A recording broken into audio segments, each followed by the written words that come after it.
Pois bem, então o reino dos céus, ou seja, esta perfeição da caridade, esta vida espiritual consumada e crescente, se assemelhará das virgens,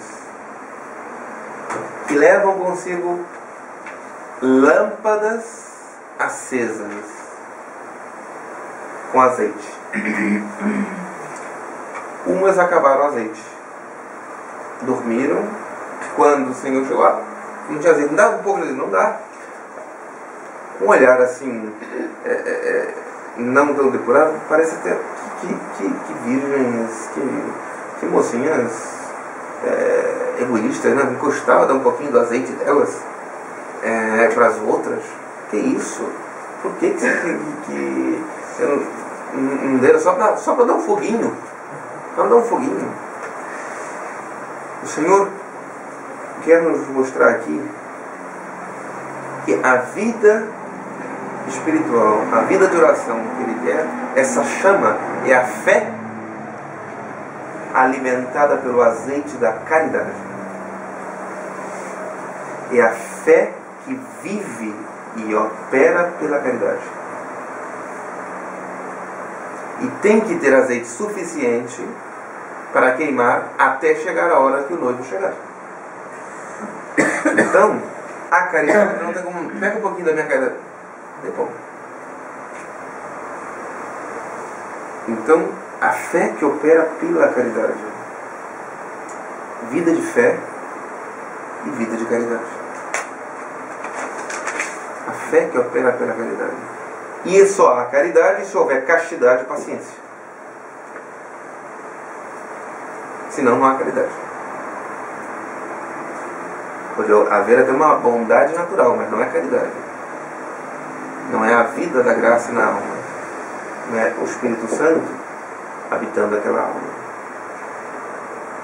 Então o que Deus nos pede é vida de fé e caridade. A nossa oração tem que ser vida de fé e de caridade. Isso que deve alimentar a nossa oração. Então quando formos diante do Santíssimo adorar, por exemplo, ali tem que ser uma manifestação da fé que obra pela caridade. Por que a igreja nos colocou que nós temos que fazer a genuflexão sempre ano passado? É uma manifestação de fé. Explícita, exterior, corporal, inclusive. Para um ato de fé. Agora, se eu não penso que aquilo é um ato de fé, já repararam que muitas vezes as pessoas que entram num hábito sem pensar que isso é um ato de fé que tem que ser bem feito, etc. Faz uma genuflexões assim meio estranhas quando entra na igreja, faz uma coisa assim meio, parece que torcer o pé, né? E volta. Torcer o pé. E às vezes fazem, o Santíssimo não está nem ali, nem sabe se está o Santíssimo ou não. Aquilo é um condicionamento, ela condicionou que entrou na igreja não faz aquilo. Ela não sabe o que ela está fazendo. Então, eu já vi isso no confessionário algumas vezes, em alguns lugares. O Santíssimo exposto no altar. Mas como é uma capela, uma igreja, que a capela do Santíssimo ficava atrás. O Santíssimo exposto, a pessoa passou na frente para fazer a reflexão da capela do Santíssimo. Ou seja, ela nem entendeu o que ela está fazendo. Ela condicionou que ela faz aquilo quando entra na capela. A vida espiritual.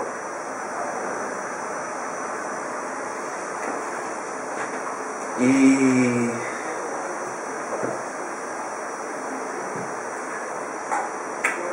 vemos também as bem-aventuranças como uma introdução à vida espiritual, para vermos o que Deus espera de nós.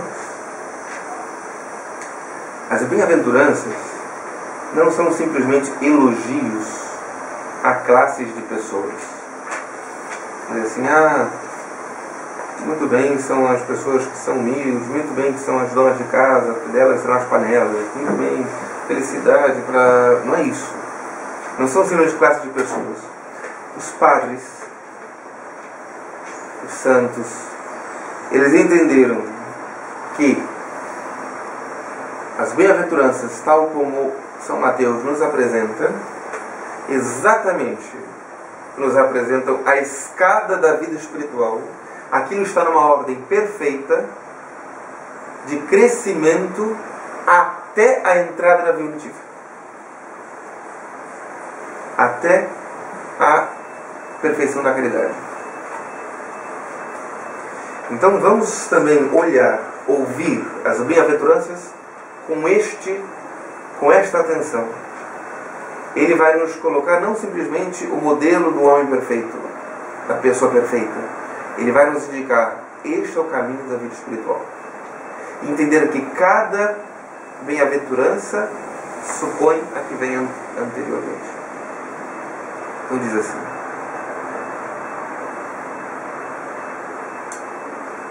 bem-aventurados. Alguém presta a Ave Maria, por favor? Alguém tem uma Ave Maria?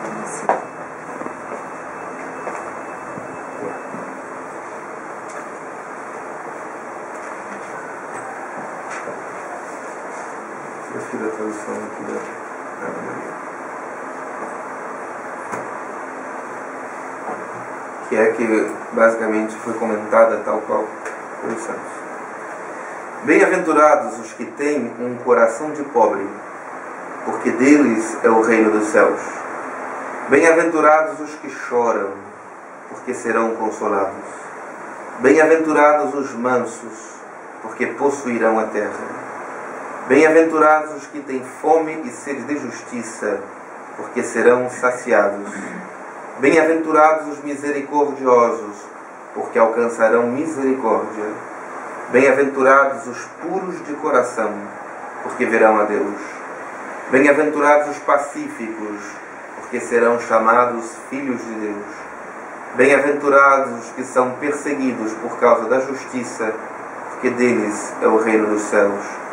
Bem-aventurados sereis quando vos caluniarem, quando vos perseguirem e disserem falsamente todo o mal contra vós por causa de mim. Alegrai-vos e exultai, porque será grande a vossa recompensa nos céus, pois assim perseguiram os profetas que vieram antes de vós. Então, as bem-aventuranças, Santo Agostinho, Santo Tomás, outros santos, foram nos apresentando exatamente aqui como um degrau da vida espiritual. Bem, a primeira atitude para ter vida espiritual é saber que nós não temos nada que agrade a Deus. Bem-aventurados os pobres de coração. Não é simplesmente pobreza material, é saber que eu não tenho. Eu não tenho a castidade que Deus me pede, não tenho a paciência que Deus me pede, não tenho a caridade que Deus me pede, não tenho a vida de oração que Deus me pede, eu não tenho a fé que Deus me pede, que eu deveria ter. Ou seja, aquele que se sabe pobre. Materialmente, todo mundo se acha pobre. Até os ricos. Por isso eles querem mais dinheiro. Eles querem mais. E se comparam entre eles. Quem tem mais, porque viajou mais esse ano, porque tem uma casa maior, que tem quantos carros. Se nós dissermos para alguém, olha, você quer uns 10 mil reais? Não, já tenho uns 20 mil na conta. Ninguém vai falar uma coisa dessa. Eu já tenho 100 mil, não precisa, não. De coisa material, todo mundo quer. Tem até aquela historinha, né, que conta daquele homem que tudo pedia, via dá um pouquinho de vago.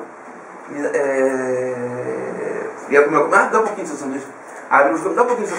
Pedia tudo, chegou para pelo amor de Deus. Aí ele foi usar um colírio, né? Não, precisa com um colírio. Dá uma pingadinha então aqui. Tem gente que é tão assim, quer tudo, né? Tudo que é dos outros. Porque no fundo é que é dos outros. Porque materialmente sempre queremos mais. Mas a gente ofereceu, olha, você não podia rezar o texto todo dia? Deus me livre, não preciso mais. Deus não quer isso. Para mim não precisa isso. Você não quer ir à missa todos os dias, pelo menos na quaresma? Pelo amor de Deus, não precisa, eu já vou nos domingos.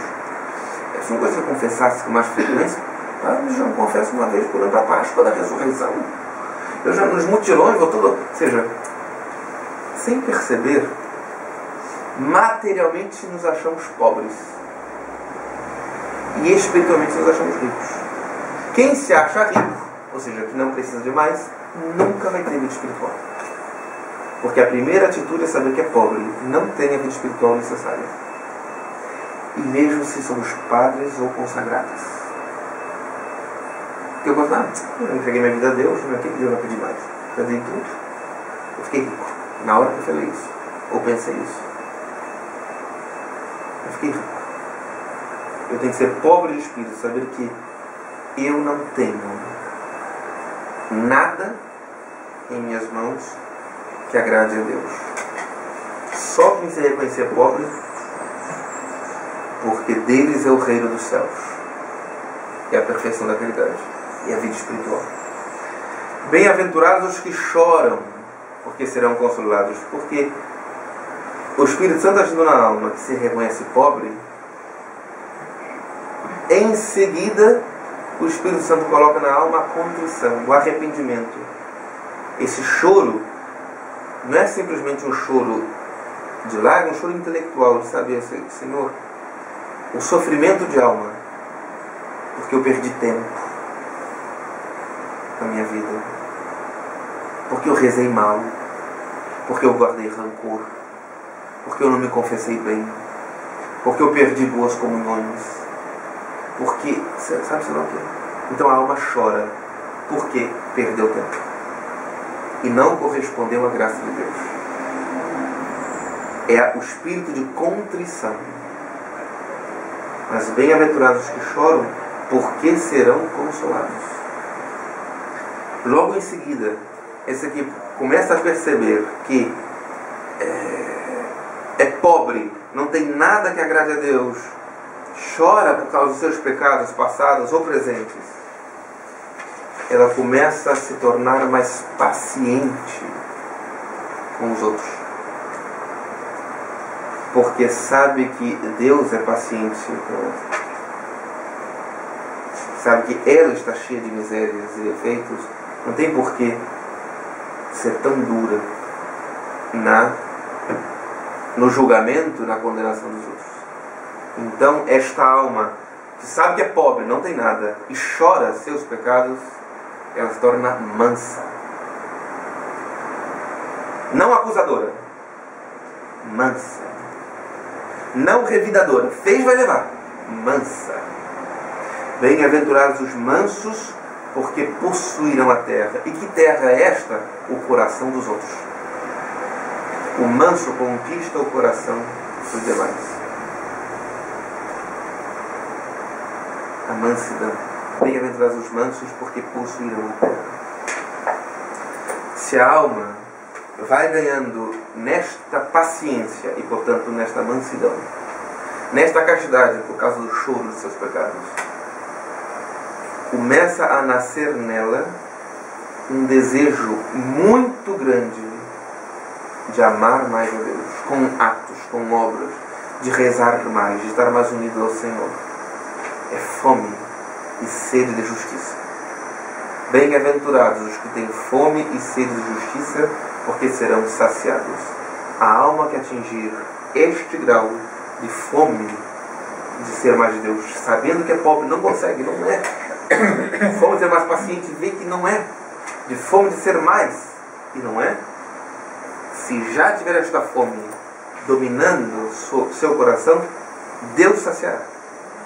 Deus vai levar essa alma para o caminho de santidade. Deus vai levar essa alma até a perfeição da vida espiritual.